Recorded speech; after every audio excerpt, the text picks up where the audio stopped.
scientists from Singapore are closely working on RoboPlants, an experiment they call a fusion of nature and technology. They attached electrodes to a Venus flytrap plant.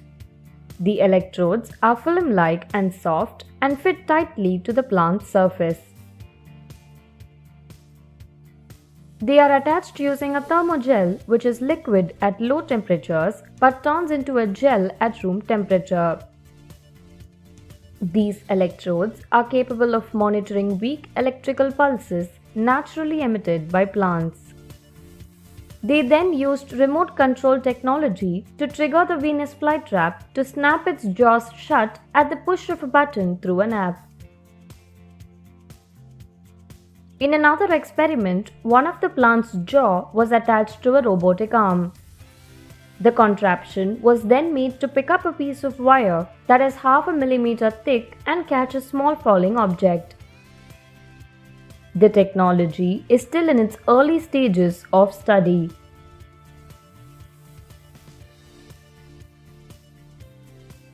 While scientists can stimulate the Venus flytrap's jaw to slam shut, they are yet to understand how to reopen them, a process that takes 10 or more hours to occur naturally. Once the study is completed, this high-tech system will be useful for communicating with vegetation.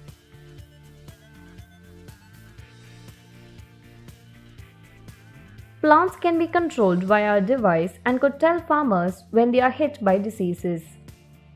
As the system picks up signals emitted by plants, farmers will be able to detect problems with their crops at an early stage.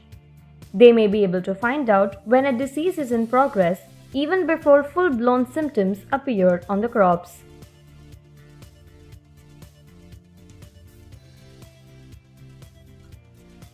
Researchers also believe it could eventually be used to build advanced plant-based robots that can pick up a host of fragile objects which are too delicate for rigid robotic arms.